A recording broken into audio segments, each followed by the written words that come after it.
أعوذ بالله السميع العليم من الشيطان الرجيم من نفخه ونفثه وهمزه. قد نرى تقلب وجهك في السماء فلنولينك قبلة ترضاها فول وجهك شطر المسجد الحرام وحيث ما كنتم فولوا وجوهكم شطره وإن الذين أوتوا الكتاب ليعلمون أنه الحق من ربهم وما الله بغافل عما يعملون. صدق الله العلي العظيم ونفعني وإياكم بالذكر الحكيم. اللهم رب اشرح لي صدري ويسر لي أمري واحلل عقدة من لساني يفقهوا قولي. بہنوں بھائیوں، قرآن پاک کے اہم ترین واقعات قصص القرآن میں سے ایک اہم واقعہ ہے تحویل قبلہ کا۔ اس واقعے کا ذکر ہے اس آیت مبارکہ میں نے خاص طور پر ذکر یہاں یہ آیت پڑھوں گا، اور بھی آیت میں ہے، میں اس کا ترجمہ آپ کے سامنے پہلے پیش کرتا ہوں سلیس اردو میں، انشاءاللہ اس کو آپ سنیے گا، غور کیجیے گا، اور پھر ہم اس میں قصے کی طرف بہت اہم موضوع ہے اس کی طرف چلیں گے۔ اللہ تعالیٰ فرماتے ہیں آیت نمبر 144 سورہ بقرہ دوسرے سپارے کے پہلے ہی صفحے پر، ہم آپ صلی اللہ علیہ وسلم کے چہرے کو بار بار آسمان کی طرف اٹھتے ہوئے دیکھ رہے ہیں، اب ہم آپ کو اس قبلہ کی جانب متوجہ کریں گے جس سے آپ راضی ہوں یا آپ خوش ہو جائیں، جس کو آپ چاہ رہے ہیں۔ آپ اپنا منہ مسجد حرام کی طرف، جیسے قرآن میں اللہ نے کہا مسجد حرام کی طرف، اردو میں مسجد حرام ہوئی، وہاں مسجد الحرام ہے، مسجد حرام کی طرف پھیر لیں، اور آپ جہاں کہیں بھی ہوں اپنا منہ اسی طرف پھیرا کریں۔ اور جن کو کتاب آپ سے پہلے دی گئی ہے، اہل کتاب یعنی یہود و نصارہ، یہودی اور عیسائی لوگ، یہ اس بات کا یعنی یہ حکم جو اللہ کی طرف سے آ رہا ہے، اللہ کی طرف سے کہ آپ کریں ڈائریکشن، اس بات کے اللہ کی طرف سے برحق ہونے کا انہیں قطعی علم ہے، یعنی وہ جانتے ہیں، اور اللہ تعالیٰ ان اعمال سے غافل نہیں جو یہ کرتے ہیں، یعنی ان اعمال سے یا ان کی جو بد اعمالیاں ہیں جن کا کچھ اشارہ یہاں ہوا، اللہ ان سے غافل نہیں ہے۔ جی ہاں، موضوع ہے جی تحویل قبلہ۔ یاد رکھیے گا، اسلام کی تاریخ میں سیرت رسول صلی اللہ علیہ وسلم میں دو ایسے واقعات ہیں جس پر سب سے زیادہ اعتراض رسول اللہ صلی اللہ علیہ وسلم کے احوال میں ہوا، آپ کی موجودگی میں ہوا، مشرکین کی طرف سے ہوا، یہودیوں کی طرف سے ہوا، منافقوں کی طرف سے ہوا۔ یہ دو واقعات ہیں جو تین گروہوں کے لیے بہت بڑا امتحان ہوئے، یعنی فلٹر بن گئے اسلام کے لیے۔ پہلا واقعہ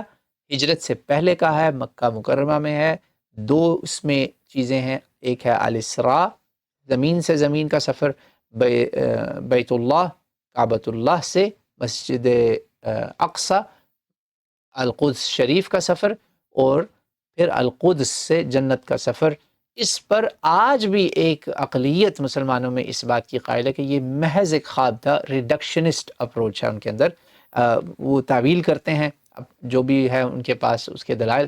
اس وقت موضوع نہیں ہے۔ بہرحال اس وقت اس واقعے پر مشرکین مکہ نے بہت ادھم مچایا،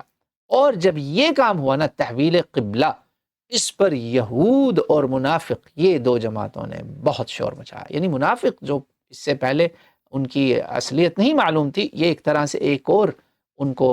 یعنی ان کے رنگ دکھانے کے لیے اللہ نے ایک امتحان بنا دیا۔ جی ہاں، یہ تحویل قبلہ بہت اہم موضوع ہے، بہت اہم موضوع ہے۔ اس کا محض ایک واقعہ ہونے سے تعلق نہیں، اس کی حکمت، اس کی قرآن میں جو لوکیشن ہے، جس جگہ یہ آیا ہے قرآن پاک میں، وہ مقام، اس کا سیاق اور سباق، every thing is extremely critical, یہ سب بہت اہم ہے، کیونکہ اس کے سیاق و سباق میں یاد رکھیں آیت 115 سے شروع ہوتا ہے، اللہ تعالیٰ نے بتا دیا کہ مشرق و مغرب سب اللہ کو بلانگ کرتے ہیں، جہاں کہیں بھی تم چہرہ کرو گے اپنا اللہ کو پاؤ گے، وہ واسع علیم ہے ذات۔ پھر اللہ تعالیٰ نے یہود و نصارہ کا ذکر کرتا ہے کہ ان کی بدفعلیوں کا، حالانکہ ان کو اللہ نے اتنے مواقع فراہم کیے، پھر اللہ تعالیٰ آپ کے اصلی امام کا ذکر کرتا ہے کہ اس کے مقام کو مسلح بناؤ۔ میں وہ واقعات بتا چکا ہوں، یہ قصص قرآن کے وہ واقعات ہیں جو کم ہیں زبان زد عام، زیادہ تر قصص الانبیاء ہی قرآن کے بیان ہوتے ہیں، یہ بھی قصص الانبیاء ہیں، یہ بھی قصص قرآن ہیں، ان کے اوپر غور کریں، یہ ہمارا ان کے اس وقت کے دینی اور دنیاوی مسائل کے ساتھ بڑا گہرا تعلق ہے، دین کا یہ دین کا حصہ ہے، وہاں اللہ تعالیٰ نے کعبہ کی بنا، کنسٹرکشن آف دا کعبہ کا ذکر کیا ہے اور اس کو حال کے صیغوں کے ساتھ ذکر کیا ہے۔ کیوں؟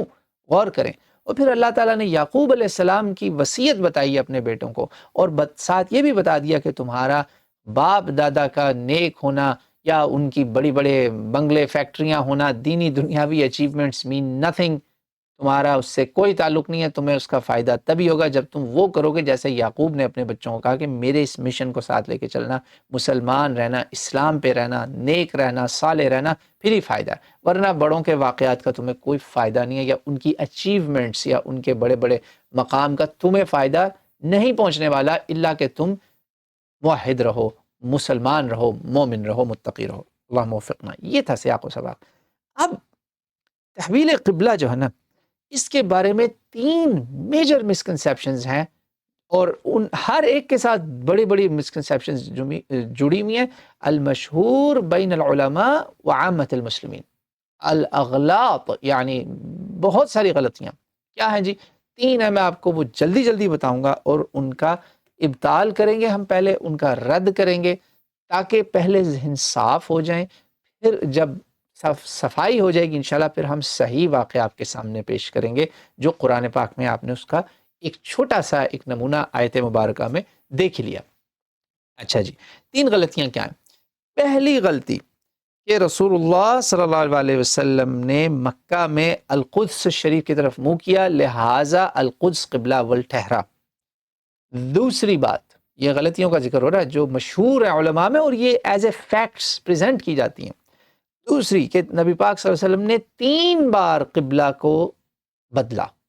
پہلی بار جب آپ نبی مبعوث ہوئے، مکہ کی طرف نماز پڑھتے تھے، یعنی کعبہ کی طرف منہ کر کے مکہ میں نماز پڑھتے تھے، وہاں سے چینج ہوا القدس شریف کی طرف، شام کی طرف، پہلا۔ پھر جب آپ ہجرت کرتے ہیں تو آپ پھر جو ہے آپ کے اوپر ایک اور حکم آتا ہے، آپ پھر تبدیلی کرتے ہیں شام کی طرف، مسجد نبوی بنا لینے کے بعد بھی مسجد قباء میں غالباً آپ مکہ کی طرف نماز پڑھ رہے تھے، دوسری تبدیلی۔ تیسری تبدیلی جی، حکم آیا تو اب آپ نے دوبارہ تبدیل کر لیا ڈائریکشن کو، بیت المقدس سے مکہ مکرمہ، مسجد اقصی سے بیت اللہ مسجد حرام کی طرف۔ 3 تبدیلیاں، اصل میں ان میں ایک ہی تبدیلی درست ہے، وہ ہے جو اصل میں آپ نے تحویل قبلہ ہوئی کہ آج سے کعبۃ اللہ آپ کا قبلہ ہے۔ اس سے پہلے حکم نہیں ہے، نہ قرآن میں نہ سنت میں، کسی بھی صحیح قرآن اور سنت میں یہ حکم نہیں ملا کہ آپ القدس شریف کی طرف منہ کر کے نماز پڑھیں۔ اصل میں حکم یہ تھا فَأَيْنَمَا تُوَلُّوا فَثَمَّ وَجْهُ اللَّهِ، نہ تو آپ نے مکہ میں یہ کام کیا، کچھ لوگوں نے یہ بھی اس کے ساتھ اٹیچ کر دی ایک اور مشہور غلطی کہ مکہ میں آپ القدس اور کعبہ دونوں کی طرف منہ کرتے تھے اور ایسے پڑھتے تھے کہ بتوں کی طرف نہ ہو۔ بھئی بتوں کی طرف تو رسول اللہ صلی اللہ علیہ وسلم نے منہ کیا ہی نہیں، یہ تو ہمیں پتہ ہے، مگر ہر وقت آپ مسجد حرام میں تھوڑی نماز پڑھتے تھے، کعبہ کے سامنے ہر وقت تھوڑی ہوتے تھے، پھر کہاں جاتے تھے؟ وہی کرتے تھے جو قرآن میں آیت نمبر 115 میں اللہ کا پہلے حکم تھا، اس پہ نبی بدرجہ اتم عمل کرے گا، اور نبی کے صحابہ جیسے ابو ذر الغفاری اسلام کا 1/5 مانے جاتے ہیں، آپ نے کہا میں جہاں بھی ہوتا ہوں میں اللہ اکبر کرتا ہوں، نماز شروع کر دیتا ہوں۔ یہی ایک موحد کی نشانی ہے کہ ان اللہ واسع علیم، واسع ہے وہ اور جانتا ہے تمہارے دلوں کے حالوں کو۔ تو یہ جو اس کو قبلہ اول کہہ دیا نا، اس کی لہٰذا یہ ثابت نہیں ہو سکا کہ بیت المقدس قبلہ اول، یہ قرآن سے بھی ثابت ہوتا ہے کہ قبلہ اول کعبۃ اللہ ہے، کیونکہ اللہ نے اس کو ان اول بیت بولا ہے، سورہ بقرہ میں بھی اسی کی بنا کا پہلے ذکر ہے۔ تاریخی اعتبار سے بھی پہلے ابراہیم علیہ السلام نے بیت اللہ شریف کعبۃ اللہ بنایا، پھر سلیمان علیہ السلام نے، صدیوں کے بعد آتے ہیں ان کی نسل میں، صدیوں کے بعد، پتہ نہیں کتنا وقت ہے، 1000 سال ہے، 2000 ہے، جو بھی، ہم بائبل کی ٹائم لائن کے پابند نہیں ہے، مگر بہت ٹائم ہے، ملینیل کے بعد کہہ لیں، whatever it is, long period of time, اس کے بعد وہ مسجد بناتے ہیں، اور وہ مسجد بھی اصل میں اس کا رخ کعبۃ اللہ کی طرف تھا۔ یہ 3 نقطے یاد رکھیے گا کہ بیت المقدس قبلہ جو ہے وہ اول کیوں نہیں ہے۔ نمبر 1، قرآن میں سورہ آل عمران میں 4 سپارے کے پہلے صفحے پر اللہ نے بتا دیا کہ ببکۃ مبارکہ ھدی للعالمین، وہ نام اللہ نے لیا جو اہل کتاب کے ہاں جانا جاتا تھا، جس کی انہوں نے تحریف کی، بکہ کو چھپایا، وہی نام اللہ نے بولا کہ وہی تھی پہلی ڈائریکشن، وہی تھا ابراہیم کا بنایا ہوا ابراہیمی کعبہ جو ابراہیم اور اسماعیل نے مل کے بنایا تھا۔ مگر بعد میں جب سلیمان علیہ السلام نے جب مسجد کی تعمیر کی، وہاں ہیکل بنا، اصل میں وہ مسجد تھی، عبادت گاہ تھی، وہاں انہوں نے جب اسماعیل علیہ السلام سے بغض کا مظاہرہ کیا اور یہ قوم پرستی اور ایک اپنے آپ کو کوئی بہت بڑی قوم اور ایک کہتے ہیں نا اسرائیلی نیشنلزم کہ ہم تو بس ہم ہی ہم ہیں، باقی کچھ بھی نہیں ہے، تو اسماعیل علیہ السلام کے رد میں، ان کے بغض میں کہ ہم نے عرب قوم کی طرف کا رخ جو ہے نا وہ ختم کرنا ہے، اب اس کو ہی ڈائریکشن بھی بنائیں گے، یہ ہوا تھی بہرحال وہ بھی مسجد۔ لہٰذا تیسری بات یاد رکھیں کہ اس میں تیسرا جو اہم نقطہ ہے قبلہ کے لحاظ سے، ہمارے لیے دنیا کی کوئی بھی مسجد کی طرف کو منہ اگر کیا جائے تو غلط نہیں تھا، اور رسول اللہ صلی اللہ علیہ وسلم کو حکم بھی یہی تھا۔ آپ صلی اللہ علیہ وسلم کے لیے حکم وہی تھا کہ اہل کتاب کا ہر وہ کام جو یعنی حرام نہیں ہے، جس میں اطاعت خداوندی ہی چل رہی ہے، وہ آپ کرتے رہیں انٹل یہاں تک کہ وہی نہ آ جائے، اس سے پہلے نبی کو اختیار مل رہا ہے، اور وہ بھی دین ہے۔ اس لیے رسول پاک صلی اللہ علیہ وسلم اس آیت میں ذکر ہے کہ آپ بار بار اوپر دیکھ رہے تھے، وہ اس حکم کا انتظار کر رہے تھے جو ابھی تک نہیں ہوا تھا۔ یہ جو پہلی ڈائریکشن سیٹ ہے یہ ٹیمپریری تھی، اس سے پہلے ابھی وحی نہیں آئی، وحی کا کوئی ثبوت نہیں ہے کہ آپ نے القدس شریف کی طرف کرنا ہے، وہ نبی اکرم صلی اللہ علیہ وسلم کا اجتہاد کہیں، اختیار کہیں، نبی کو اللہ نے اختیار دیا، اور نبی کے پاس ہی تو ہوتا ہے، صاحب شریعت ہیں، اللہ تعالیٰ نے ان کو اشارے ہیں وہ۔ تو یہ ہیں وہ دو بڑی بڑی غلطیاں۔ نمبر ایک کہ مکہ میں بھی آپ نے القدس کی طرف منہ کیا نہیں، لہٰذا قبلہ اول القدس نہیں ہے۔ القدس شریف آج بھی ہمارے لیے ہمارے دلوں کی جان ہے، ہمارا حرم ہے، وہ بھی اللہ اس کو آزاد کرائے، اللہ اس کو ناپاک یہودیوں کے جو اللہ کے دشمن ہیں، جو اس کی بے حرمتی کرتے ہیں، ان کے غلیظ قدموں سے بچائے، اور منافقوں سے بھی اس کو پاک کرے، بالکل کوئی شک نہیں۔ مگر وہ پہلا قبلہ نہ تھا نہ ہے، وہ عارضی ٹیمپریری ہماری ڈائریکشن تھی، سیکنڈری ڈائریکشن تھی جو کہ اللہ نے ہمیں حکم دیا۔ یہ سارا پتہ چلے گا کیوں، لیکن اصلاح کریں غلطیوں کی۔ تیسری بڑی غلطی جو مشہور ہے وہ ہے مدینہ سے متعلق رسول اکرم صلی اللہ علیہ وسلم کی تحویل قبلہ، جو آپ نے قبلہ کی ڈائریکشن بدلی، وہ آپ نماز پڑھے تھے اور نماز کے دوران آپ نے بدلی، یا دوسرا اس کے پارٹ بھی ہے کہ جی نہیں، آپ صلی اللہ علیہ وسلم نے پہلے نماز 2 رکعت پڑھائی القدس شریف کی طرف، بنی حارثہ کی دعوت پہ آپ گئے تھے، وہی مسجد قبلتین جہاں مشہور ہے زیارت ہے، اوتھینٹک زیارت ہے، مگر وہ اوتھینٹک کیسے وہ میں آپ کو بتاؤں گا، کہ آپ نے وہاں 2 رکعت پہلے ادھر منہ کر کے پڑھائی، پھر 2 رکعت ادھر کعبہ کی طرف منہ کر کے پڑھائی۔ یہ سب باتیں غلط ہیں، بھلے علماء بولیں، بھلے عامت الناس بولیں۔ ہم نے بھی یہ سیکھی تھی شروع میں باتیں، اللہ نے ہمیں اصلاح نصیب فرمائی، آپ بھی اصلاح کر لیں۔ 3 things، اور وہ جو قبلہ اول ہونے کی بات ہے اس پہ بھی میں نے آپ کو 3 points بتایا کہ وہ قبلہ اول کیوں نہیں ہے۔ نمبر 1، اول بیت قرآن سے ثابت ہے، کعبۃ اللہ۔ نمبر 2، سلیمان علیہ السلام نے جب مسجد اقصی بنائی اس کا بھی ڈائریکشن کعبہ کی طرف ہی تھا۔ وہاں آج بھی مسجد اقصی میں نماز پڑھنے والے کدھر منہ کرتے ہیں، وہ محراب کا رخ کدھر ہے؟ کعبۃ اللہ کی طرف ہی ہے۔ یہی تھا، انہوں نے یہودیوں نے بیچ میں بدلا تھا، ہم نے اس کو ریسٹور کیا۔ الحمدللہ ہمارے لیے دونوں کوئی مسئلہ نہیں ہے، ہمیں تو کہتے ہیں فَأَيْنَمَا تُوَلُّوا فَثَمَّ وَجْهُ اللَّهِ، ہر مسجد اللہ کی مسجد ہے۔ نبی پاک نے کہہ دیا جُعِلَتْ لِلْأَرْضُ مَسْجِدًا وَطَهُورًا، پوری زمین مسجد ہے۔ ہم جہاز میں ہوں، ٹرین میں ہوں، کہیں پہ بھی ہوں، نماز پڑھتے ہیں، خلا میں بھی نماز پڑھتے ہیں۔ تو تیسرا اس میں نقطہ تھا کہ کہیں پر بھی ڈائریکشن کرنا رسول اللہ صلی اللہ علیہ وسلم کو جائز تھی۔ یہ 3 پوائنٹ یاد رکھیے گا۔ اس لیے قبلہ اول کعبۃ اللہ ہی ہے، اور رسول اللہ صلی اللہ علیہ وسلم نے مکہ میں القدس کی طرف منہ کر کے نماز نہیں پڑھی، مکہ میں بلکہ ہجرت سے پہلے کھلی اجازت تھی، جہاں جس طرف مرضی منہ کر کے پڑھو، اس کی میں نے آپ کو ثبوت دے دیے سارے۔ اور تیسری غلطی یہ کہ بنی حارثہ کے ساتھ آپ کی دعوت تھی اور آپ نے وہاں پہ 2 رکعت ادھر 2 ادھر پڑھائی، یہ بھی درست نہیں۔ درست واقعہ کیا؟ صحیح قصہ آپ کو قرآن پاک میں اگر آپ نے سمجھنا ہے، آیت نمبر 142 سے لے کے تقریباً دوسرے سپارے کے پہلے صفحے سے لے کر یہ 151 تک، کم از کم 152 تک آپ کر لیں، یہ 10 آیات کر لیں۔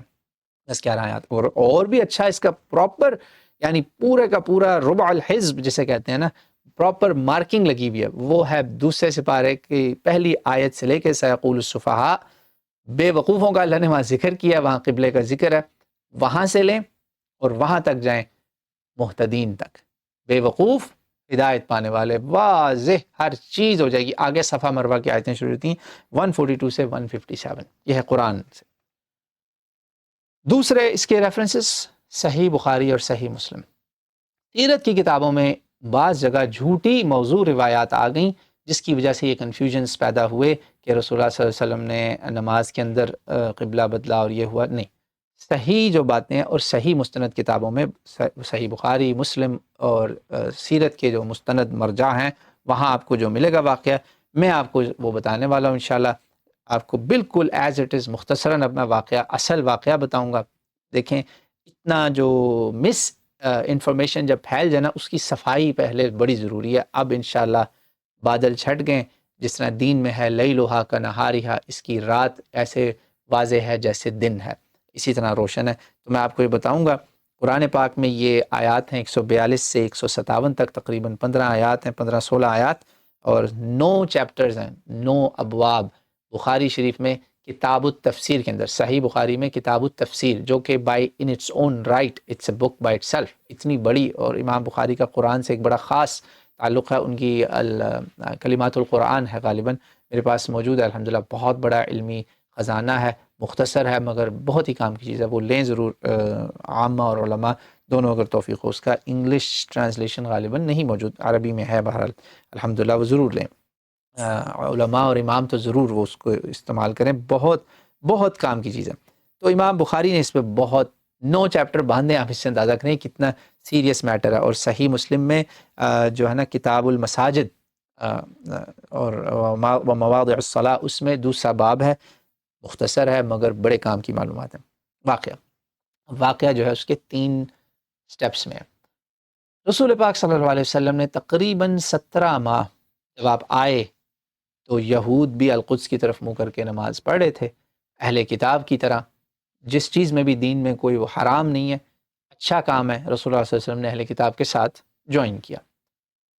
وہ منہ کیا اس طرف ہی. اور مسجد نبی صلی اللہ علیہ وسلم کا بھی ڈائریکشن شام کی طرف، بلاد شام یعنی ناٹ سیریا کنٹری، القدس الشریف. جب شام بولتے ہیں کتابوں میں تو اس کا اشارہ جو جہت ہے وہ مسجد اقصی ہے،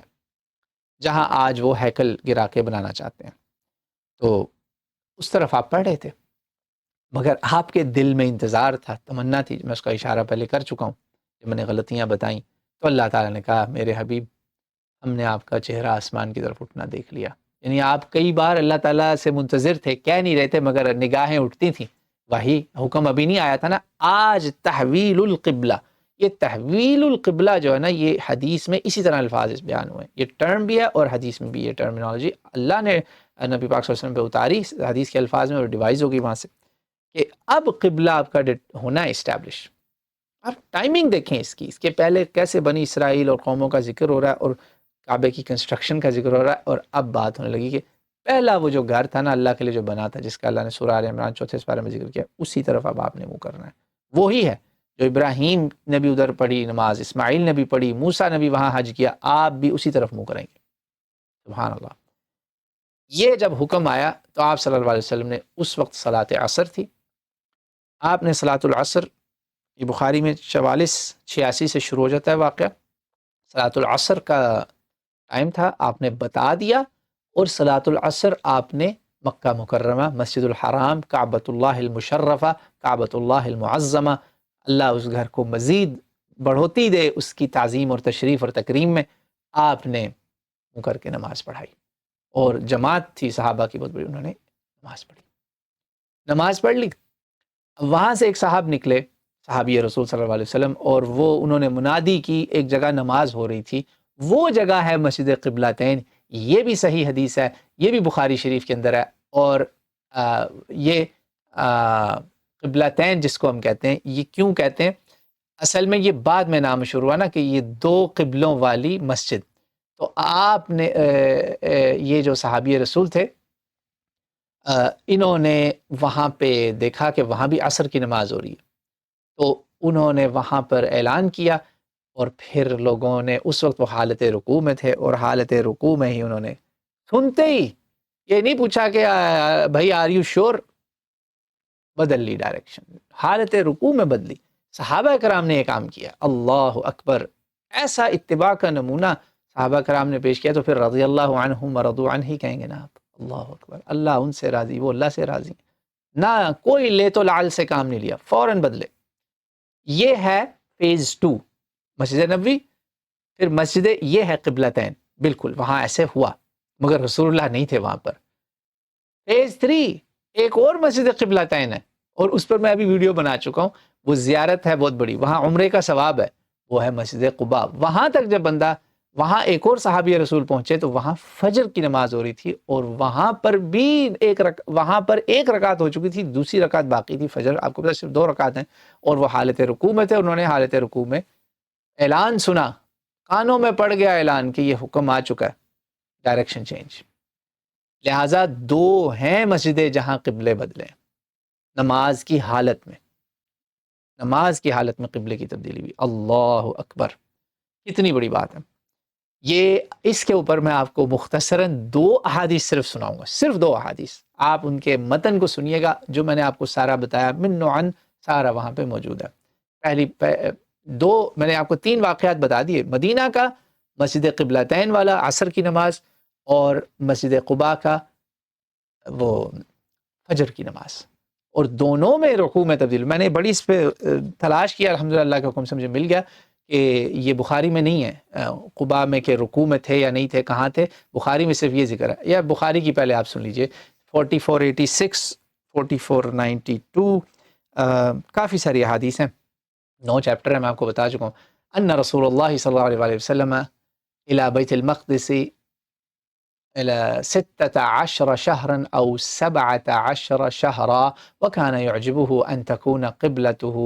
قبل البيت، وإنه صلى أو صلاها صلاة العصر وصلى معه قوم، فخرج رجل ممن كان صلى معه فمر على أهل المسجد وهم راكعون، قال أشهد بالله لقد صليت مع النبي صلى الله عليه وسلم قبل مكة فداروا كما هم قبل البيت۔ اللہ اکبر، یہ پورا واقعہ 2 واقعات کٹھے اس میں آ گئے، اس ایک حدیث میں۔ مسجد نبوی میں نماز پڑھی، اور رسول اللہ صلی اللہ علیہ وسلم منتظر تھے کہ یہ حکم کب آئے، وہ حکم آ گیا، اور انہوں نے نماز پڑھ کے جب وہاں گئے تو وہ قبلتین قریب ہی ہے، تو وہاں پہ جب نماز ہو رہی تھی، غالباً وہ تھوڑا دیر سے نماز پڑھے ہوں گے، اور اس وقت روشنی تھی، حدیثوں میں ذکر ہے اس وقت دن روشن تھا، انہوں نے، یہ اتنی دور نہیں ہے، آج بھی آپ وہاں پہنچ سکتے ہیں جلدی سے، گاڑی میں تو 3 منٹ میں پہنچ جائیں گے۔ تو انہوں نے اعلان جب کیا، وہ اعلان سنا، یہ نہیں کہا مجھے آر یو شور، سمعنا و اطعنا۔ اب یہ جو دوسرا والا ہے نا، قباء کا ذکر، کہ قباء بھی مسجد قبلتین ہے، وہاں بھی 2 قبلہ، یعنی یہ سچویشن تھی کہ پہلے بیت المقدس کی طرف منہ تھا، اور پھر مکۃ المکرمہ کی طرف، یا کعبۃ اللہ عز و جل کی طرف ہوا۔ وہ کیسے؟ فمر، یہ فجر ہو رہی تھی، اور یہ جو نا انس ابن مالک رضی اللہ عنہ غالباً وہ راوی ہیں، ان رسول اللہ صلی اللہ علیہ وسلم کان یصلی نحو بیت المقدس، بیت المقدس میں نے بتایا تھا پہلے بھی کہ بیت المقدس صحیح نام ہے، بیت مقدس نہیں ہے، بیت المقدس نہیں ہے، یہ غلط ہے، غلط العام ہے یہ بھی، بیت المقدس کہیں یا القدس الشریف بولیں۔ تو آپ صلی اللہ علیہ وسلم اس طرف بیت المقدس کی طرف منہ کر کے نماز پڑھتے تھے، بتا چکا ہوں 16 سے 17 مہینے یہ ہوا، منتظر تھے اللہ تعالیٰ، اور حدیث میں قد نرى تقلب وجهك في السماء، یہ صحیح مسلم میں 1075 اور 527 2 نمبر ہیں، ریفرنس میں آپ کو بتا چکا ہوں، چیپٹر نمبر 2 ہے باب المساجد کے اندر، مواضع الصلاة میں۔ تو فمر رجل من بني سلمة وهم ركوع في صلاة الفجر وقد صلوا ركعة فنادى ألا إن القبلة قد حولت، تحویل ہو گئی قبلے کی، انتظار جس کا تھا وہ اپوائنٹمنٹ آف قبلہ، ڈٹرمنیشن آج ہو گئی ہے، فمالوا كما هم نحو القبلہ۔ یہ ہے وہ حدیث جو اللہ کا شکر ہے مجھے مل گئی، کہ میں سوچ رہا تھا، میں نے لکھا غالباً شاید قیام میں تھے، میں نے نوٹس لیے، اور الحمدللہ مجھے حدیث مل گئی کہ نہیں، 1 رکعت گزر چکی تھی، بالکل جیسے میں آپ کو واقعہ بیان کر چکا ہوں، بالکل ویسے یہ الفاظ ہیں، تو وہ قباء میں بھی ہوا، لہٰذا دو ہیں مسجد قبلتین، ایک مسجد قبلتین مشہور والی اور ایک مسجد قباء جہاں عمرے کا ثواب ہے، وہ ویڈیو ضرور دیکھیے گا، وہاں 2 رکعت کا ثواب عمرے کے برابر ہے، اور رسول اللہ صلی اللہ علیہ وسلم ہفتے کے دن اکثر جایا کرتے تھے وہاں پہ، اور کئی صحابہ کا بھی یہی عمل تھا۔ یہ جناب میں نے آپ کے سامنے واقعہ پیش کیا۔ اب نا واقعہ یہ پورا دین ہے، اس کے اندر اس کی میں آپ کو نا کچھ حکمتیں بتا دیتا ہوں، پھر اس کے سباق کی طرف چلیں گے اور بات سمیٹ دیں گے، بالکل ختم کرنے والے ہیں۔ اس کی 3 حکمتیں ہیں، یاد رکھیے گا۔ حکمت نمبر 1، وہ جو میں نے آپ کو بتایا نا کہ یہ قرآن میں یہ واقعہ اصل میں پہلی آیت دوسرے سپارے کی 142 نمبر سیقول السفہاء سے لے کے مہتدون تک، بے وقوف ہدایت والے، اس میں انکیپسولیٹ کر لیں آپ اس کو، اور غور سے اس کو پڑھیں۔ میں جو آپ کو بتا رہا ہوں انشاءاللہ آپ مجھے دعائیں دیں گے کہ اس نے ہمارے لیے سمجھیں اس میں سے کرکس جو ہے نا وہ نکال کر آگے رکھ دیا۔ حکمتیں ساری ان 16 آیتوں سے آپ کو یہ ملیں گی، ان 16 کی 16 آیتوں میں انشاءاللہ آپ کو یہ 3 حکمتیں ملنے والی ہیں، ساتھ سے آنکھوں سباق بھی ذہن میں رکھیں تو واضح ہو جائے گا۔ پہلی حکمت ہے جی اتباع رسول، کہ رسول اللہ صلی اللہ علیہ وسلم کی اطاعت، اور ساتھ ہی اس کے دوسری حکمت ہے رد ہے باپ دادا کا اور قوم پرستی کا، دونوں کا۔ جی ہاں، اتباع رسول اللہ نے کہا، قرآن میں بتایا، یہ 143 نمبر آیت ہے، وہاں سے یہ آپ کو مل جائے گا۔ الا لنعلم من يتبع الرسول ممن ينقلب على عقبيه، 2 حکمتیں یہیں آ گئی، تیسری بھی یہیں پر ہے، اور باقی پورے مضمون میں آپ کو یہ جو 16 آیات ہے نا 142 سے 157 تک، اس میں بھی آپ کو ملیں گی، غور سے دیکھیے گا، آپ کو مل جائے گا ان بٹوین دا لائنز، بلکہ آن دا لائنز آلسو انشاءاللہ۔ وہ یہ ہے کہ جی رسول پاک صلی اللہ علیہ وسلم کی اتباع، جب ایک ہم اپنے اوپر اگر آپ اپلائی کریں کہ بہت ساری چیزیں جب آپ رسمن کرنا شروع کر دیتے ہیں نا تو وہ یہ بن جاتا ہے کہ ہمارے بڑے کرتے آئے تھے، یا کچھ چیزیں آپ ایسے کرتے ہیں کہ جی یہ ہماری قوم کی شان ہے، یہ ہمارا ایک نیشنل وہ ہے ہیریٹیج، قوم پرستی، یہ بت ہیں، یہ بھی شرک ہے، یہ بھی شرک کی قسم ہے۔ اتباع کا معنی ہے اتباع، بھلے وہ مجھے پسند ہو یا مجھے ناپسند ہو، یاد رکھیے گا۔ اللہ نے کہا میں رؤوف الرحیم ہوں، یہ 2 اللہ کے نام اسی آیت میں ذکر ہوئے ہیں، جہاں سے میں حکمت کے مین آپ کو پوائنٹس بتا رہا ہوں۔ اللہ رؤوف الرحیم ہے، یعنی اللہ تعالیٰ رؤوف ہے، ایسی رحمت کرتا ہے جس میں آپ سے جو برائیاں ہیں نا وہ دور ہوں گی، سبحان اللہ، دفع مضرر،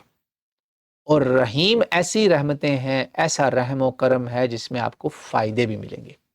دونوں چیزیں ہیں، اور یہ تحویل قبلہ کے ساتھ ہیں اس میں جڑے ہوئے، کہ دیکھیں اس سے وہ لوگ بھی ایکسپوز ہو گئے جن کے دلوں میں یہ کھوٹ تھا کہ بھئی مکہ ہمارے باپ دادا کی جگہ ہے، ہمیں ادھر ہی منہ کرنا ہے، ہم یہ بیت المقدس کی طرف کیوں کر رہے ہیں۔ وہ منافق عنصر جس میں وہ ایک مکن نیشنلزم کہہ لیں، اس کا بھی رد ہو گیا اور باپ دادا کا بھی رد ہو گیا۔ ادھر یہودیوں میں بھی یہی ہوا کہ ان میں بھی جو تھا نا ایک نیشنلسٹک ایلیمنٹ کہ ہم عبرانی ہیں، ہمارا عبرانی مرکز وہ سلیمانی مسجد ہے، ادھر ہم نے منہ کرنا ہے۔ یہ کیا ہوا کہ ہم مکہ کی طرف چل پڑے، دونوں طرف دونوں کا امتحان، کون اتباع کرے گا اور کون الٹے پاؤں پلٹ جائے گا۔ مقصد اللہ کا کسی کا ایمان ضائع کرنا نہیں تھا، امتحان کرتے ہیں تو پتہ چلتا ہے، ورنہ اچھے تو ہر کوئی ہوتا ہے، سبھی اچھے ہوتے ہیں، everybody is good until you are tested. بارش آئے گی تو پتہ چلے گا، پانی میں غوطہ زن ہوں گے تو پتہ چلے گا کس کو تیرنا آیا کس کو نہیں تیرنا ہے، ورنہ تو سبھی پاس ہو جائیں، سبھی کو A گریڈ مل جائے، سب کو 100 آؤٹ آف 100 مل جائے۔ امتحان ہوگا، یہ امتحان تھا، بہت بڑا امتحان تھا کہ اتباع رسول کرو گے۔ اور تیسرا اس میں تھا اعلان خلافت، اعلان حکومت، آپ ہائر ہو رہے ہیں اور وہ فائر ہو رہے ہیں۔ وہ جو تھے نا باپ دادا کے زعم میں، اب ہوگی ان کی چھٹی، آپ بننے والے ہیں امتن وسطا، جو نبیوں کی بھی گواہی دیں گے، نبیوں کے مشن کو لے کے آگے چلنے والے ہیں، اپنے دور کے نبیوں، پچھلے دور کے نبیوں کی اور امت محمدیہ صلی اللہ علیہ وسلم کی باغ دوڑ اب آپ نے لے کے آگے چلنی۔ اس میں پتہ یہ بھی اشارہ مل رہا ہے کہ اس کے بعد اب نبی بھی نہیں آئے گا،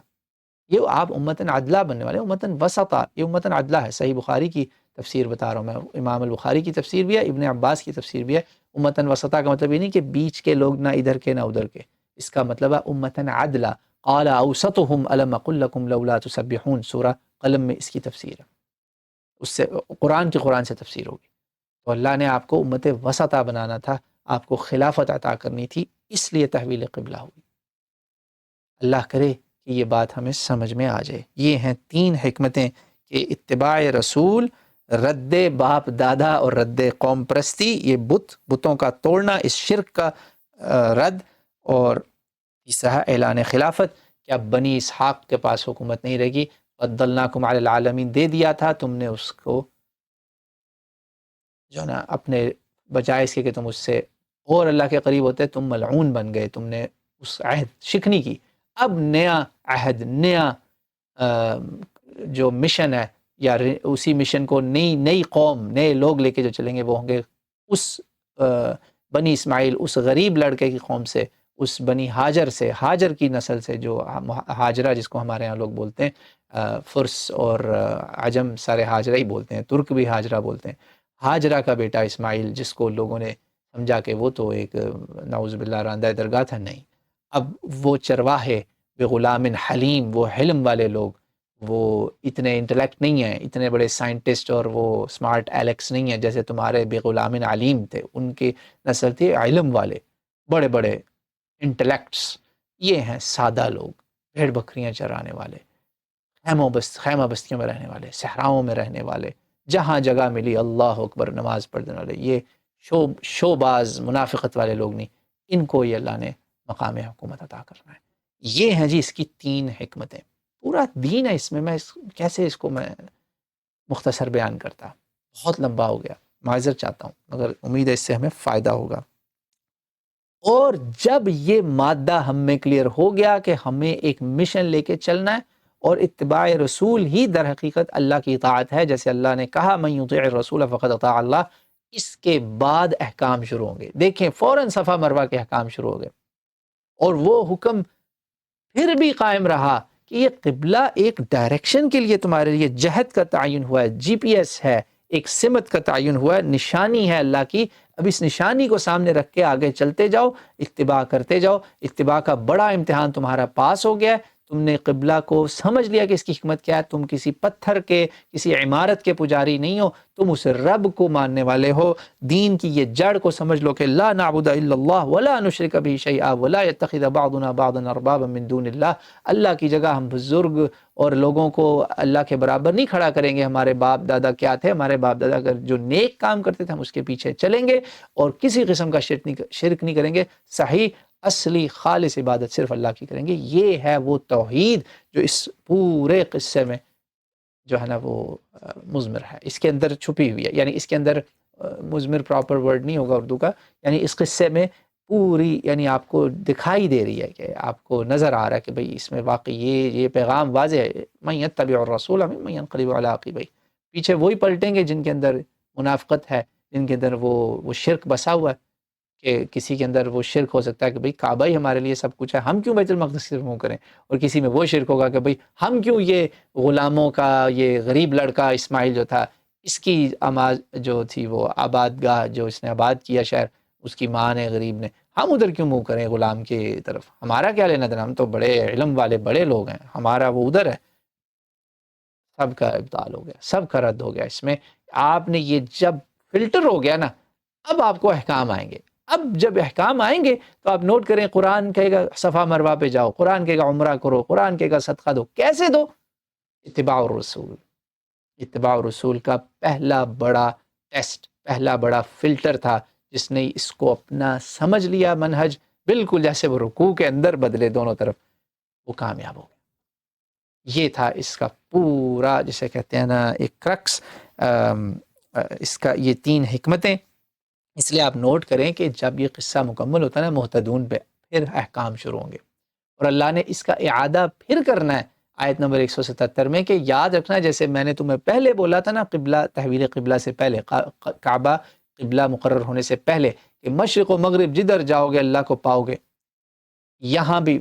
لیس البر ان تولوا وجوہکم قبل المشرق والمغرب، اس صرف یہ منہ کر لینے سے کعبہ کی طرف تم نیک نہیں بن جاؤ گے۔ نیک کون بنے گا؟ جو من آمن باللہ والیوم الآخر والملائکۃ والکتاب والنبیین وآتی المال علی حبہ ذوی القربى، مال دو اللہ کے لیے، دے دو اللہ کے لیے، یتیم کو دو، مساکین کو دو، ابن السبیل کو دو، والسائلین کو دو، وفی الرقاب کو دو، واقام الصلاۃ، اب نماز اسٹیبلش کرو، زکوٰۃ دو، وعدے عہد پورے کرو، اللہ اکبر، اور بأساء والضراء میں صبر کرو مشکلوں پر، اور ایسے ہی وہ لوگ ہیں جو سچے ہیں اپنے اس پر، سچے وعدے، صرف نام کے مسلمان نہیں، اور یہی تقوی والے لوگ ہیں۔ یہ پھر قائم ہو گئی بات کہ اس کو میں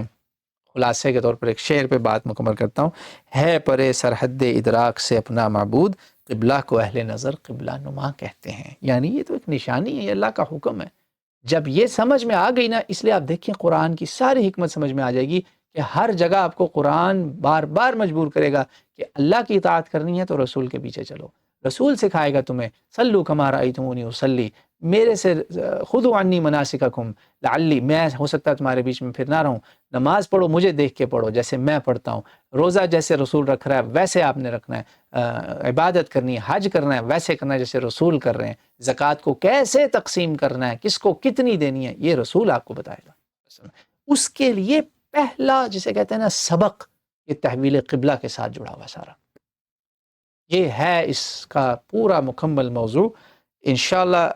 حق تو یہ کہ حق ادا نہ ہو سکا، مگر میں نے آپ کے سامنے اس میں خلاصہ بتا دیتا ہوں، سیاق و سباق اس کا بہت اہم ہے، کانٹیکسٹ، پہلے کیا باتیں ہو رہی تھیں، بعد میں کیا باتیں ہیں، یعنی اس کے، اور یہ جو 16 آیات ہیں 142 سے 157 تک، اور ان کے صحیح معنی اور ان کی صحیح